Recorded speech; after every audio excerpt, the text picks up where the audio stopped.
Okay so second cause जो हमारे पास होती है ना अल्सर्स की, that is basically rash which is what recurrent aphthous stomatitis. ठीक है, रिकरेंट आफ्टर स्टोमेटाइटिस. ठीक है, अब recurrent aphthous stomatitis is actually the most common cause of oral mucous disease. Oral mucosa की जो डिजीज़ हैं उसके अंदर most common recurrent aphthous stomatitis. और वो कहते हैं कि जो 20 से 25% ऑफ द जनरल पॉपुलेशन है उनके अंदर यूजुअली रैश डेवलप करता है. किन लोगों में? अपर सोशो इकोनॉमिक स्टेटस के जो ग्रुप्स होते हैं उनके अंदर.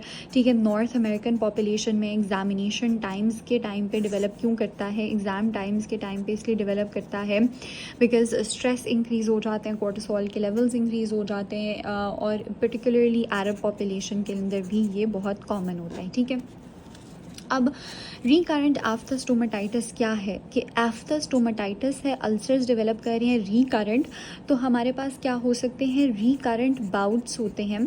ठीक है, इसके अंदर वो कहते हैं कि रिकरेंट बाउट्स होते हैं वन और सेवरल अल्सर्स के. रिकरेंट बाउट्स और वन और सेवरल अल्सर्स, जहाँ पे अल्सर्स होते हैं ना वो शैलो होते हैं, ओवॉइड होते हैं. ठीक है, शैलो हो गए, ओवॉइड हो गए और पेनफुल हो गए. ठीक है, सो शैलो हो गए, ओवॉइड हो गए, painful. So recurrent bouts of one और several ulcers that are shallow, ovoid और पेनफुल, एंड यूजुअली इंटरवल्स में ये डेवलप करता है. ठीक है, इंटरवल कितने देर का हो सकता है? डेज से हो सकता है, डेज टू 2 to 3 मंथ्स का इंटरवल हो सकता है. सो ठीक है, शैलो, ओवॉइड, पेनफुल अल्सर्स हैं, इंटरवल्स में डेवलप करते हैं. 3 clinical presentation of recurrent aphthous stomatitis is basically minor recurrent aphthous stomatitis. ठीक है, major recurrent aphthous stomatitis and herpetiform ulcerations. ये तीनों अलग अलग प्रेजेंट करती हैं, लेकिन कुछ ऐसे पैटर्न्स ऑफ रैश भी हैं जिनके अंदर मिक्स्ड लीजन्स आपके पास प्रेजेंट कर सकती हैं. ठीक है, एक जनरल सी ओवरव्यू कर लेते हैं अबाउट दीज और फिर इनको मेजर डिटेल में डिस्कस करेंगे. ठीक है, माइनर रैश को माइनर रैश इसलिए कहते हैं क्योंकि इसके अंदर लीजन्स 10 मिलीमीटर से छोटी होती हैं, अल्सर 10 मिलीमीटर से छोटा होता है. और मेजर क्यों कहते हैं? क्योंकि इसके अंदर अल्सर 10 मिलीमीटर से ज़्यादा होता है. इसके अंदर जो अल्सर है ना वो पर्टिकुलरली हमारे पास एंटीरियर रीजन पे ज़्यादा कॉमन होता है और ये पोस्टीरियर रीजन पे ज़्यादा कॉमन होता है. Herpetiform ulcer herpes simplex virus infection नहीं होती, बल्कि एक ऐसा अल्सर होता है जो कि बेसिकली इस वायरस के अंदर जो वेजिकुलर लीजन्स होती हैं ना उनको रिजेंबल कर रहा होता है, इसलिए इसको हम हर्पेटिफॉर्म अल्सरेशन कहते हैं. और ये बेसिकली 1 to 2 मिलीमीटर के छोटे छोटे अल्सर्स होते हैं और ये पोस्टीरियर फेरेंजल एरिया के अंदर, ओरोफेरिंग्स के अंदर बहुत ज़्यादा कॉमन होते हैं. तो ये इसका एक जनरल ओवरव्यू है. ठीक है, हम बात कर लेते हैं सबसे पहले माइनर रैश के ऊपर. ठीक है, माइनर रैश. ठीक है, ओके, सो बेसिकली जो माइनर रैश है ना अप्रॉक्सीमेटली वो कहता है कि 80% आपकी पॉपुलेशन माइनर रैश से अफेक्ट होती है. ठीक है, फीमेल्स में ज़्यादा होता है as compare to male. 56% of the population क्या है? फीमेल होती हैं जिनके अंदर ये डिज़ीज़ अकर करती है. अगर हम पीक ऑनसेट ऑफ लाइफ के ऊपर बात करें तो वो सेकेंड डेकेड ऑफ लाइफ होती है जो कि 10 to 19 ईयर्स होती हैं. सेकेंड डेकेड ऑफ लाइफ जो होता है वो 10 to 19 ईयर्स के अंदर अकर करते हैं. लेकिन हम इस एज सो इधर जब हम बात कर चुके हैं कि जो माइनर रैश है उसकी ऑनसेट जो होती है that is during the second decade of life, right. Second decade of life के अंदर यूजुअली माइनर रैश की जो ऑनसेट है वो अकर करती है 10 to 19 years. But this is actually not always the case because minor rash has been seen in children 7 years of age and even 3 years के बच्चों में भी minor rash देखा गया है. ठीक है, हमने कहा है कि लीजन जो होती है वो लेस देन 10 मिलीमीटर होती है, इसकी हीलिंग विदाउट स्कार फॉर्मेशन होती है. ठीक है, एंड अप्रॉक्सीमेटली कहा जाता है कि इसके अंदर एक प्रोड्रोमल स्टेज अपीयर होती है. प्रोड्रोम क्या होती है? Prodrome is basically the period before the occurrence of disease. और उस प्रोड्रोमल स्टेज के अंदर बेसिकली बर्निंग और प्रिकलिंग सी सेंसेशन होती है. उसके बाद अल्सर की अपीयरेंस होती है और फिर हमारे पास अल्सर हील कर जाता है. ठीक है, 3 फेजेस होती हैं हमारे पास अल्सर की formation, pre ulcerative, ulcerative and healing. Healing के बाद 2 to 3 मंथ्स का कहते हैं एक फ़ेज़ होता है जिसके अंदर कोई अल्सरेशन नहीं होती और फिर हमारे पास जाके दोबारा से आफ्टर दिस इंटायर प्रोसेस दोबारा से अल्सर की फॉर्मेशन हो जाती है. इसलिए इसको रिकरेंट आफ्टर स्टोमेटाइटिस कहते हैं कि बेसिकली एक फ्लेयर अप ऑफ अल्सर हुआ, फिर पीरियड्स ऑफ रिमिशन हो गए एंड दोबारा से हमारे पास अल्सर की फॉर्मेशन डेवलप कर जाती है. So this is basically for minor recurrent aphthous stomatitis, ठीक है।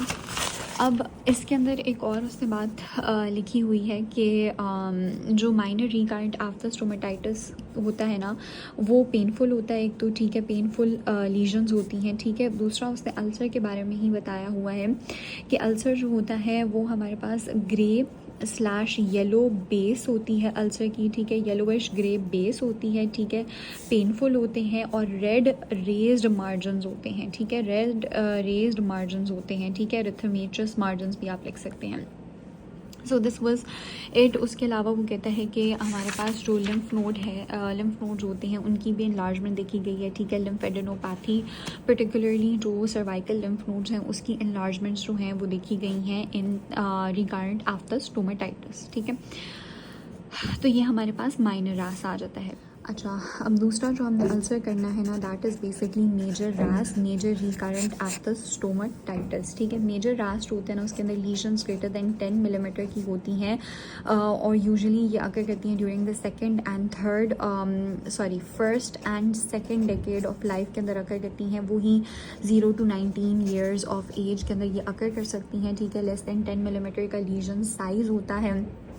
1 to 3 बाउट्स ऑफ लीजन जो होती हैं ना वो अकर कर रही होती हैं, जबकि हमने पढ़ा था माइनर फॉर्म में 1 to 5 होती हैं, ठीक है। अच्छा, इसके अंदर जो ड्यूरेशन होती है ना वो ऑब्वियसली लॉन्गर होगी, 2 वीक्स से लेके 3 मंथ्स तक की ड्यूरेशन होती है।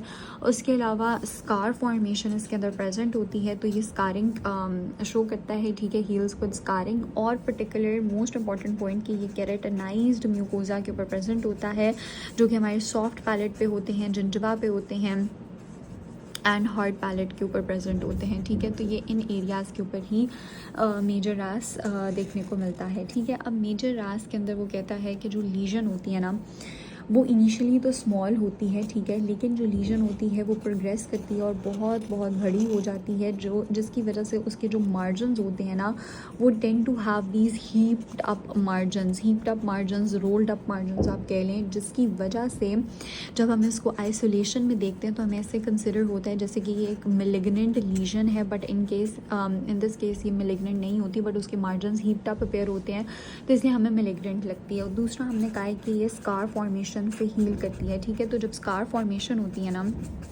तो large area of your oral epithelium जो होता है ना वो कॉम्प्रोमाइज़ हो जाता है और मैसिव टिश्यू डिस्टॉर्शन होती है, ठीक है। जब ये स्कार फॉर्मेशन से हील करता है, हमें पता है कि जब ये एक for example area of skin है तो यहाँ पे हमारे पास जब स्कार फॉर्मेशन होगी तो जो सराउंडिंग एरिया है वो भी प्रोलिफरेट करेगा और पूरा एरिया जो होता है वो हील करता है, जिसकी वजह से टिश्यू डिस्टॉर्शन हो जाएगी।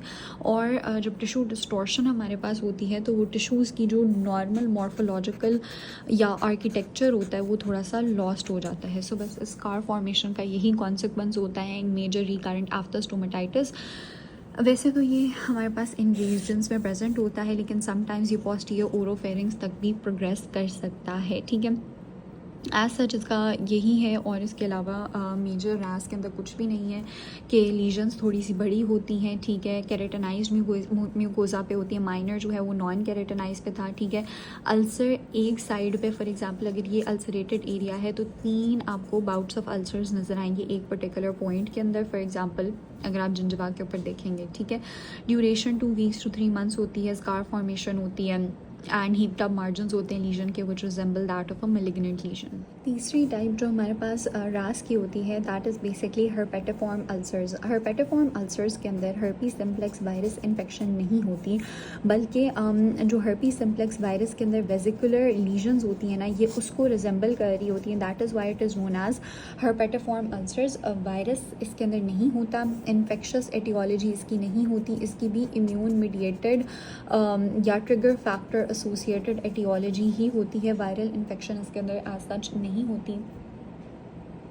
उसके अलावा अगर हम बात कर लें इसकी ऑनसेट ऑफ पीक ऑनसेट तो ये basically 3rd decade of life के अंदर अकर करती है कि 20 से लेकर 29 ईयर्स के अंदर ये पर्टिकुलरली अकर करती है। और इसके अंदर number of ulcers in particular area जो होंगे वो हमारे पास 10 to 100 हो सकते हैं एक पर्टिकुलर साइट के अंदर। और जो ये होती है ये हमारे पास नॉन केराटिनाइज्ड म्यूकोजा पे होती है, labial mucosa, buccal mucosa, dorsum of tongue and oropharynx and posterior pharyngeal areas को इन्वॉल्व कर रही होती है, ठीक है। फॉर एग्जांपल अगर हम ओरल कैविटी को व्यू करें तो हमें एंटीरियर रीजन पे ज़्यादा नज़र आएंगे मेजर और माइनर, और पोस्टीरियर एरिया इन्वॉल्व होता है तो वो हर्पेटिफॉर्म अल्सर्स का ही होता है, ठीक है। अब इसके अंदर हीलिंग जो होती है वो स्कार फॉर्मेशन के साथ होती है। इसके अंदर अगर हम PCR करवाएं या टिज़ांग स्मीयर टेस्ट करवाएं तो वो ऑब्वियसली नेगेटिव आएंगे, क्योंकि इसके अंदर कोई भी वायरल इन्फेक्शन तो होती नहीं है, ठीक है। दूसरा, ये हमारे पास ज़्यादातर फीमेल्स के अंदर कॉमन होती हैं, ठीक है। चिल्ड्रन के अंदर कॉमन होता है, ठीक है। एंड उसके अलावा इसके अंदर ट्रीटमेंट के अंदर हम सिस्टेमिक कॉर्टिकोस्टेरॉइड्स दे रहे होते हैं, कोई भी वायरल ड्रग लाइक एसाइक्लोविर नहीं देते, क्योंकि ऑब्वियसली वायरल एटियोलॉजी इसकी है ही नहीं, ठीक है। अच्छा, हीलिंग की बात कर लें तो हमने कहा स्कार फॉर्मेशन से होती है 7 to 14 डेज़ के अंदर इसकी हीलिंग प्रोसेस ऑलमोस्ट इनिशिएट हो जाता है। एंड बस यही है कि इसके अंदर फीमेल्स में ज़्यादा हैं, ठीक है। 2.6:1 है फीमेल टू मेल रेशो। सो ये हर्पेटिफॉर्म अल्सर्स थे।